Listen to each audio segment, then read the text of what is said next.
bisa positioning. That's why kita tahu The Legend of Tuturu dulu itu punya positioning yang gila banget di arah posisi marksman atau dulu belum ada gold lane ya, safe lane lah. Ya, masih sama sih sebenarnya. Iya masih sama ya, tapi ke arah safe lane, ke arah marksman lane-nya. Iya sih, apalagi kita tahu sendiri mid laner dan juga gold laner kan punya HP yang sangat terbatas ya, bisa dibilang khususnya untuk gold laner beberapa hero-nya kita tahu sendiri seperti Cloud, Beatrix juga nggak terlalu tebel, tapi balik lagi ke arah positioning-nya seperti apa dan decision making-nya, penentuan keputusan ketika mereka emang ada di situasi yang krusial. Dan saat ini ada Joy dan juga One yang sama-sama tereliminasi kali ini. Joy masih menjadi primadona nampaknya. Kalau menurut aku pribadi, Joy ini sebenarnya tricky. Kenapa aku bilang tricky? Di tangan yang tepat, dia bisa ngacak-ngacak backline. Tapi kalau misalnya di counter yang tepat, dia nggak bisa main sama sekali. Bener, dia itu nggak bisa main sama sekali kalau di counter macam-macam Beatrix, di counter macam-macam hero yang bisa melakukan serangan range yang DPS-nya tinggi. Wah itu Joy nggak bisa ngapa-ngapain. Jadi high risk high return juga High sebenarnya. return banget itu menurut aku. Timing masuknya memang harus tepat banget dan pemilihan spellnya itu yang paling bikin dilema sih ketika pakai Joy. Mau pakai Vengeance, Execute atau mau pakai Escape itu yang bikin dilema untuk setiap user Joy. Dan ya memang power spike di early-nya masih terlalu tinggi menurut gue juga. Jadi Apalagi masih di masuk di EXP band ya. gak masalah. Apalagi Ya. di EXP ya. Kayak auto menang gitu sih. Ya, di EXP tuh kayak dia pakai Vengeance menurut aku kayak wah nih Terlalu hero kuat terlalu ya. OP banget. Masalahnya hero-hero EXP, Ya. fighter rata-rata kan mereka punya mobilitas yang tidak sekuat marksman kan. Betul. Rata-rata melee kan. Rata-rata kayak Fredrin ngejar Joy itu sulit. Kan macam-macam gitu, tapi di counter pakai Kaja bisa. Saja karena dia kan punya efek surprise divine judgment-nya itu bisa narik. Tapi kali ini kita melihat adanya Eve di sisi The Valley dan juga Chow ya yang masih menjadi satu hero yang sering diamankan, ditambah lagi dengan adanya Fredrin untuk Papadok harusnya. Waduh, sebenarnya masih flex dari keduanya ya. Si potensi itu masih bisa, Chow bisa di roamer, bisa di XP, atau Fredrin juga bisa di jungle, bisa di XP. Tapi Kari yang mulai lepas dan ya, Kari langsung tidak pakai lama. Ini menjadi perbincangan juga, kenapa Kari muncul? Jawaban dari Fredrin. Betul, satu adalah jawaban dari hero-hero keras yang dimana sekarang metanya memang bergerak ke hero-hero tanky, apalagi untuk jungle-nya.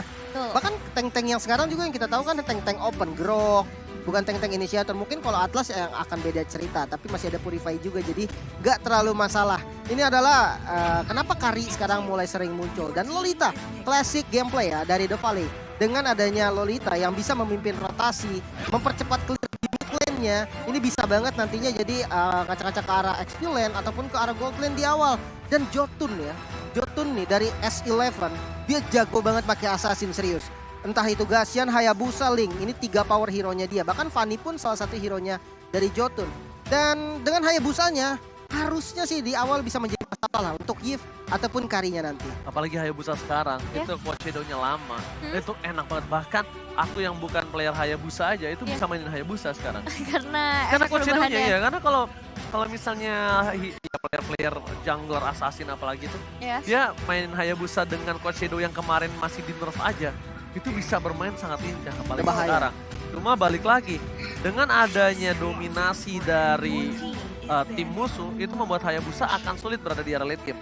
Sekarang, depending on early-nya, mampu nggak SE11 ini membawa hero Hayabusa ini nanti di arah mid game.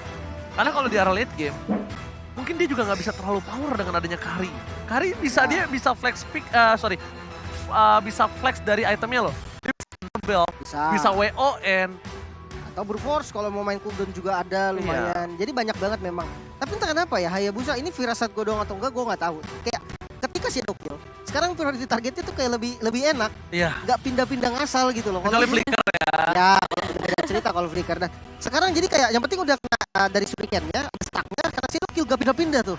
Kalau yang dulu kan kayak ada minion Bagi dikit rata. pindah, ini dikit pindah. Cuman ya dengan Hayabusa, sebenarnya tadi yang Oji bilang udah iya bener. Mid game-nya gimana? Tanda tanya besar untuk mid game-nya Hayabusa. Sebenarnya memang mungkin target utamanya bukan Kari lagi, tapi ke arah Yves. Betul. Yves yang jadi priority targetnya mereka. Dan ya mereka berharap dengan gold lane atau mid lane-nya nanti yang bisa nge-counter dari Kari. Menurutku Partial will be good sih. Partial lebih good. Range-nya besar banget, terus Kari ini kan emang untuk menghadapi seorang Kari kita butuh yang namanya burst damage kan. Ya, tapi di antara Partial ada satu hero yang mungkin gak tahu kenapa dia ada di otak aku dan cukup enak untuk melawan seorang Lolita. Valir. Valir ya? Valir. Kalau Valir masalah dia nanti satu di clear lane paling. Ya mungkin di clear lane-nya agak mereka membutuhkan Fredrin atau Hayabusa ya. Dan high ground-nya tidak terlalu maksimum seperti ke arah Fasya. Tapi untuk nge-counter setup yang dimiliki oleh tim The Valley. Dengan fase yang ditutup. Ini Valir tuh oke banget menurut aku. As long positioning-nya. Karena dia mid lane yang butuh positioning. Dan kalau dia bisa ngamanin pasifnya tetap aktif. Itu bakal bahaya banget untuk The Valley. Karena kemungkinan besar Mobazin, setahu aku ya, dia tidak terlalu bermain dengan hero-hero yang memiliki dash tinggi. Kayak Link, setahu aku dia nggak main itu. Dia Yusun Shin, mungkin bisa jadi karinya malah di dia. Ya, karinya dia bisa main kari jungler, mungkin dia Yusin Shin, Granger jungler. Kalau menurut aku ya. Tapi Granger susah sih, best hayanya. Ya, best terakhir yang kita lihat ya Lim ya. Dia nggak bermain assassin seperti itu, tapi nggak tahu apakah dia keluarkan sekarang. Oh ya, nggak ada yang tahu sih sebenarnya ya. Bisa menjadi salah satu flex pick juga nantinya karena mereka juga akan mengembangkan last picknya sebentar lagi dengan 2 pilihan terakhir mereka dengan Beatrix juga yang udah diamankan oleh S11 Gaming. Cuman bandnya bagus banget tau dari The Valley. Dia band Cloud sama Parsia. Ya Parsia tadi sempat udah gue notice juga kan. Parsia cukup bahaya nih karena dia punya 2 hero squishy. Ada Kari, ada Yves. Dan Cloud ini berbahaya banget. Sumpah ketika orang main Yves, dia akan pusing banget ketika musuhnya ada Cloud. Itu bahaya banget dan Akai Tamus. Yang dia nggak akan main hero-hero kayak ini apa? Hero-hero Link gitu-gitu dia tuh. Setahu aku. Nah, kayak gini enak banget pakai Valir. Xavier itu terlalu riskan. Dia mungkin mikirin high ground defense nih. High ground defense-nya betul. Tapi riskan banget. Kalau menurut gua, gimana caranya early-nya lo pegang dulu. Ini ketika lo pakai Xavier, berarti lo punya 2 hero late game. Hero late game yang dimana sisi kirinya musuh kalian itu early powernya kuat banget. Sekarang untuk memikirkan early to the mid aja mereka udah sulit. Apalagi mikirin karena late game. Ini Hayabusanya bersama Xavier ini punya beban yang berat loh. Banget. Ini beban yang berat. Karena menurut aku pribadi ketika udah pick Hayabusa. Oke, mid lane-nya lu jangan sampai nge-pick mid lane yang punya daya power di late game. Kalau menurut aku harusnya bisa follow langsung sih. Harus bisa follow up langsung. Sebenarnya tadi opsi yang gue lihat ada Kagura juga yang bisa jadi follow up damage-nya Chow ketika 2 Dragon. Kalau Xavier bisa jadi follow up, tapi pertanyaannya untuk clear limitnya bisa menang atau enggak? Itu dia. Takutnya ditinggal terus. Jadi dari The Volley itu fokus clear mid cepet bodo amat, jalan dan rotasi itu yang diinginkan. Alright, so kita langsung masuk ke match yang kedua. Kali ini di hari yang kedua The Valley yang sudah ditunggu-tunggu oleh Sobat Mobile Legends Indonesia akan melawan S11. Oke, langsung aja kita saksikan duel dari 2 tim yang berada di area Amerika kali ini. Dan ngelanjutin bahasan tadi tentang Xavier ya. Mungkin ini bakal mengandalkan lebih ke efek immobilize-nya nanti. Ada Akai di sini yang bakal menjadi junglernya. So bisa ngehold lah ketika ada perebutan objektif yang apalagi Jotun juga ini diharapkan bisa melakukan stealing ke arah objektif seperti Turtle dan juga Lord. Tadi pemanasan dia, main Coach Shadow kalau ada yang lihat. Dia pemanasan main Coach Shadow karena memang kalau posisi di arah bottom lane ini kita lihat dari Fight Chicken harus lebih sabar bermain, tidak boleh terlalu terburu-buru. Retribution juga udah didapatkan oleh seorang Mobazin tadi di arah Purple Buff. Dan Jotun harusnya memiliki keuntungan yang lebih dibandingkan dari seorang Mobazin. Dan betul, berhasil didapatkan. Permainan dari tim Valley ini bermain lebih santai banget. Salah satu permainan yang cukup unik ya ketika melihat dia based on North America ya Lim ya. Bener, dia lebih ke mirroring, screening, dan ya itu dari tadi yang dilakukan. Oke, inisiasi juga yang sebenarnya baru saja dilakukan oleh The Valley untuk memberikan satu pengusiran aja terlebih dahulu. Mereka pengen coba untuk kasih pressure-nya di bagian bottom lane karena ini Papadok kalau misalnya early-nya dilepas, dia bisa ngasih damage yang cukup besar juga. Betul sekali. Permainan di early to the mid ini akan cukup dipegang The Valley seperti yang kita sudah bahas tadi sebelumnya. Dan dari S11 gimana caranya dia akan menang di mid game nanti. Setidaknya Hayabusa akan punya power sekitar 1-2 item yang bisa melakukan pick over terhadap kayak macam kayak Eve yang belum punya Winter atau mungkin kayak Kari yang belum punya WON. Mungkin harus dimaksimalkan di posisi sebelah sana. Dia mungkin menit 5, menit sampai 7. Dan itu yang akan sangat dimaksimalkan oleh tim dari S11. Dan Turtle by UBS Gold sudah didapatkan kali ini oleh tim dari Mobazin. Sisi mereka memegang 1 buah Turtle tapi di purple-nya Jotun. Nice. Tapi menukarnya dengan Purple. Oke Lim, ada pertanyaan. Purple sekarang. Kalau kayaknya Turtle sih. Yang penting dia bisa unggulin dari rotasinya. Karena jungle-nya Akai bro. Oke, jungle-nya Akai. Tapi kali ini Akainya juga akan mendapatkan 1 buah purple lagi. Kalau tidak diinvasi ini akan menjadi kerugian untuk S11. Dan tentunya Mobazin akan mendapatkan dengan 1 bar retribution. Jadi bisa kita bilang Mobazin jangan sampai terperangkap di dalam sana. Heavy spin for defensive. Mau tidak mau dan totally rugi untuk S11. Ya sih, dia udah dapetin buff, dia dapetin turtle juga, bisa retreat juga. Kalau misalnya tadi Mobazinnya tumbang mungkin bakal beda cerita ya. Betul. Mungkin masih ada pertukaran yang bisa diamankan oleh S11. Tapi selama Mobazinnya masih selamat dan kali ini juga masih berlalu-lalang di area buff dan jungle yang dia miliki, itu jadi keuntungan besar buat The Valley. Oke, The Valley udah mulai powernya udah pada level 4. Kali ini bakal coba untuk melakukan poking damage saja. Dan bahkan dari East 11 di area top lane, mereka akan coba dilakukan ganking atau tidak. Karena ganking yang dilakukan ini masih punya banyak banget sword skill kecuali Heavy Spinner. Jujur agak sayang sih ngelihat gerakan dari S11 ya. Karena dengan Hayabusa yang sebenarnya dia bisa rotasi dari tadi ke arah Kari. Karinya sendirian mulu dari basic. Tapi sayangnya sekarang udah mulai ditemani nih sama Super Shark. Yang dimana akhirnya rotasinya dari S11 itu akan ketahan walaupun dia bawa Chow. Terlambat ya, memang ada sedikit terlambat. Tapi dari Jotun tidak memiliki purple buff ini akan cukup menyulitkan dirinya ketika dia harus mengambil karena purple buff yang dimiliki dari Mobazin. Keuntungan yang dimiliki dari tim The Valley ini cukup tinggi dan kalau Hayabusa berani masuk ke dalam sana itu cuma satu yang diharapkan, bisa pulang. Syukur nggak kalau pulang nggak dapat purple buff nggak apa-apa deh. Ini kalau udah nggak dapat nggak bisa pulang, rugi banget untuk seorang Hayabusa yang butuh farming. Ya ini benar-benar dari S11 tuh sebenarnya kondisinya sekarang mereka harus cari keuntungan dulu, minimal jangan sampai tertinggal terlalu jauh. Kalau bisa dapetin carry dari tadi sebenarnya jadi hal yang bagus banget karena di sisi lain juga Papadok ini udah ke pressure dari awal. Udah kehilangan battingan cukup banyak dan kali ini Mobazin ya yang berhasil ngedapetin purple buff-nya. Oke, tapi di arah bottom lane bakal coba dipasang dari Papadok. Mundur ke arah belakang, Fetch kena flicker. Berhasil menyelamatkan diri dari Papadok dan ternyata masih mau dipaksa. First blood didapatkan oleh tim The Valley. First blood by di arah bottom lane sangat mahal didapatkan oleh Fetchikan dan membuat tim dari S11 Gaming kali ini berada di posisi yang tidak baik. Pertama dia dapetin first blood, yang kedua mereka akan kehilangan turtle-nya, rotasi mereka terlambat dan mid game yang dilakukan oleh S11. Mampukah mereka membawa game ini ke late game? Mereka punya Hayabusa. Yes. Karena itu salah satu tiang utama mereka bersama dengan Xavier yang udah aku bilang sama Lip. Mereka punya 2 late game insurance yang mampu nggak mereka bawa di area late game nanti. Karena bisa saja The Valley ini memenangkan game ini di menit 15. Iya, possible banget sih kalau kita ngeliat potensialnya dari tadi. Emang rotasi dari The Valley-nya nih cepet banget. Mereka tahu di dan kali ini mereka bakal coba untuk ngedapetin ke arah turtle-nya. Meanwhile, S11 harusnya nggak bakal bisa kontes sama sekali. Mereka harus cari trade.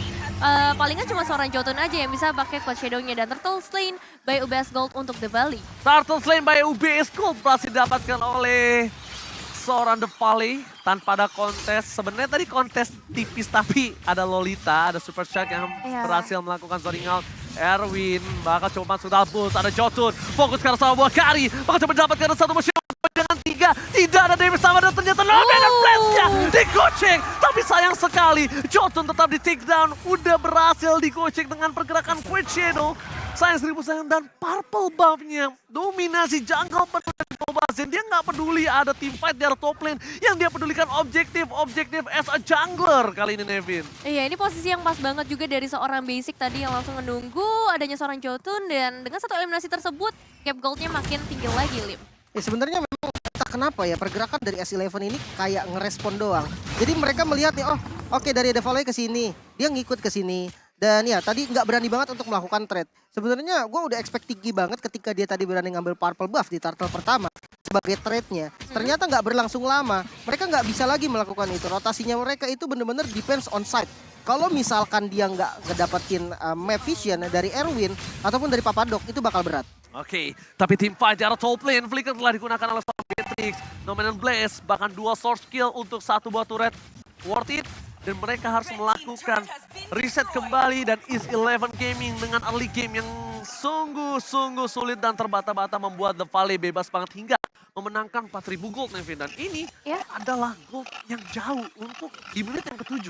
Ini baru menit ke-7 ya, tanpa sadar ternyata cepet banget permainan yang digunakan oleh tim The Valley untuk dapetin objektif sebanyak mungkin.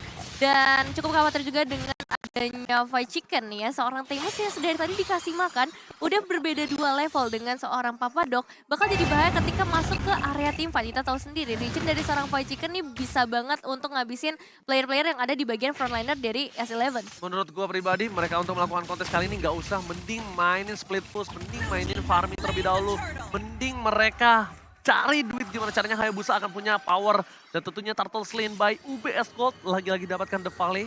Itu udah pasti valid to debat 3 Turtle perfect Turtle yang didapatkan oleh tim The Valley. Farming coba dilakukan, bahkan dominasi jungle dari tim S11 Gaming. Ini membuat Hayabusanya miskin, mendadak dimiskinkan, flicker dilakukan. Papadok, what are you doing? Papadok itu tidak harus dilakukan karena dari segi gold mereka jauh.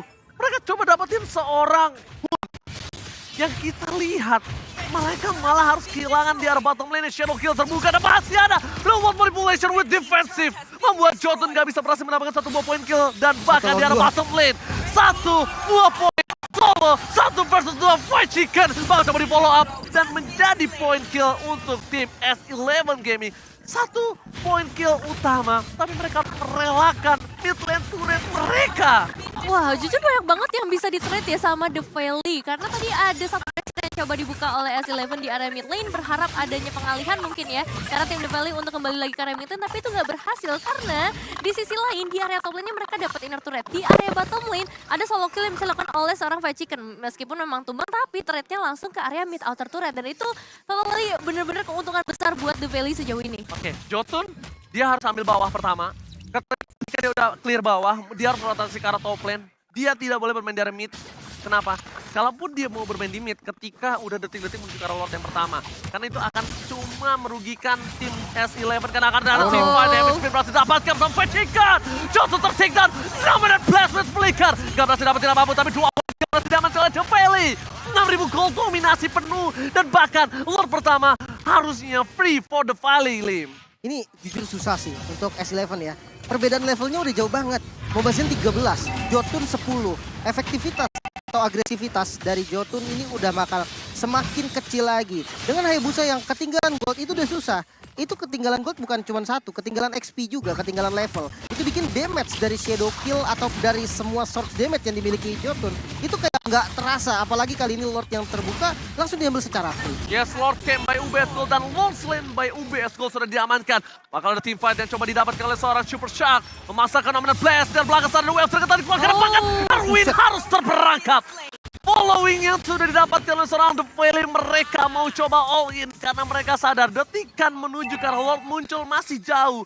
Mereka harus reset lagi dan kemungkinan besar ketika Lord menuju ke arah top turret base dari tim S11, menurut aku dari kalkulasiku harusnya cooldown mereka udah harus siap lagi sih, udah bisa lagi untuk team fight. Iya sih, ini udah mulai ready juga pastinya dari berbagai setup yang dilakukan, tapi S11 kayaknya harus fokus ke arah manajemen wave minionnya terlebih dahulu, karena dari 3 lane yang berbeda akan segera hadir para pemain The Valley yang akan mencoba untuk dapetin ke arah base turret-nya, dan Chan ini bakal jadi satu harapan yang besar juga untuk bisa memberikan efek immobilize yang tepat ke arah para pemain dari The Valley. Oh, best pasifnya telah pecah. Tapi Super Minion masih bergerak menuju ke arah 3 lane berbeda. Dan mid lane ini akan coba dipecahkan oleh para pemain dari The Valley. Mereka melakukan zoning out. Sapphire belum punya powernya. Dan bahkan Fight Chicken too strong. 3 frontlaner yang gak bisa ditembus oleh S11 Gaming.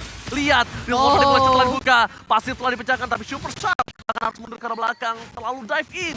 Di arah top lane, mereka fokus ke arah turretnya dan pecah begitu saja. Gak bisa dilakukan lagi. Lihat Fight Chicken versus everybody. Dan bahkan di follow up dengan seorang basic. Para pemain dari tim S11 Gaming. Mereka menyambut team fight yang tidak perlu mereka lakukan. Ini bukan tim fight yang S11 mau, ini yang tim Valley mau untuk mencoba menumbangkan 1-2 and then mereka bisa melakukan one straight push. Dan Jotun melakukan the best thing yang bisa dia lakukan di arah bottom lane. Ya, Magic Sentry memang berhasil dikeluarkan untuk langsung mengusir para pemain The Valley. Tapi sejauh ini emang plannya tuh sesuai dengan apa yang diinginkan dari The Valley sendiri. Satu alter turret hilang di bagian bottom lane, tapi itu bukan jadi masalah besar. Karena memang dari seorang Jotun punya space yang cukup lebar di sana. Dan masalah besar kali ini adalah untuk S11 gimana caranya mereka melakukan pick off, setidaknya mereka harus setidaknya ngebocorin satu frontlinernya. Karena sedari tadi ini susah banget buat nembus ke arah backline-nya. Ya, dan jangan lupa itu Lord pertama tadi. Lord pertama dapetin 1 base turret. Itu udah untung banget jujur. Dan sekarang perbedaan item mulai terasa. Dimana Tamus dari Fight Chicken yang udah punya item defense. 3 item defense. dari Blade Armor dan Oracle ini udah kuat banget. Ditambah dia punya Immortal yang bikin musuhnya tuh pasti malas duluan gebuknya ketika dia udah ngeliat ada Immortal. Sementara dari sisi S11 hanya Beatrix nih yang paling tajir dan item dari Beatrix sendiri Blade of Despair ditambah Hunter Strike. Dia butuh satu lagi ya. Dia butuh Malefic Roar, butuh banget lebih tepatnya karena memang frontliner ini udah bukan level doang yang lebih unggul, tapi itemnya juga dan secara positioning, Beatrix ini masih belum sanggup sih untuk ngasih damage yang diinginkan. Wow, karena memang mereka tuh butuh farming yang banyak. Mereka butuh farming dari Beatrix. Dan tentunya Lord Game by UBS Gold telah muncul. Lord kedua, Lord sudah enhance dan ini akan menjadi sedikit pertanda buruk kalau dia dapatkan oleh The Valley lagi nih, Lin. Free sih ini. Free harusnya. Dan lihat di arah bottom lane, dia fokus ke arah 1 point kill. Point chicken. Waktu yang terlalu banyak. Dapatkan! Oh my god! What a play! Void Chicken versus everybody dan Erwin akan menjadi korban keduanya. Void Chicken too strong. Dan bahkan Jotun mencoba dikejar. Erwin gak bisa pulang. Ini menjadi keuntungan yang sangat banyak dan Erwin tertinggal. Ini bencana untuk S11 Gaming. What outplay from Void Chicken. Membuat S11 mereka gak bisa mundur. Mereka gak bisa defense dengan dan gak dikasih pulang sama sekali. Miscalculation from S11 Gaming. Oke, Void Chicken memang kali ini harus memecahkan Immortalnya, tapi lihat betapa banyak regen yang bisa dia amankan kali ini. Pressure begitu terasa ke arah 3 pemain dari S11 yang baru saja kembali. Void Chicken memang tumbang, tapi hasil yang diberikan untuk teman-teman The Valley itu benar-benar besar banget. Dan Jotun seharusnya still survive sejauh ini. Oke, ada jebakan ternyata bakal jadi satu bahaya dengan Shadow Kill yang langsung dikeluarkan. Dan Jotun masih menjadi ancaman dan akhirnya tumbang di tangan seorang Hun. No Jotun, no flicker for Mile. Mereka harus defensif di arah top lane. Mereka tidak harus memikirkan lagi di arah bottom lane. Tapi lihat 4 versus 5. 4 versus 4 ini bukan hal yang baik. Di arah depan, damage terlalu besar. Nomor 16 akan dipotong. Papa dong, no flicker. Dan bakal disumbangkan dengan instan. Gary itu strong. Mile dan ini bencana. The Valley fokus ke arah base-nya. Dan The Valley will be take the game 1 for sure, Lim. Wah, ini bahaya sih. Dengan gameplaynya tadi, dia nggak ngasih pulang Hayabusa dari Jotun. Akhirnya tidak ada source damage yang bisa dikasih lagi. Sehingga untuk defense-nya sangat susah. Dan ya, The Valley cukup kompak sih dari rotasinya juga. Dan untuk S11 sendiri, menurut gua mereka hanya ketika dia ngelihat rotasi dari The Valley, dia coba ikut atau dia coba mirror.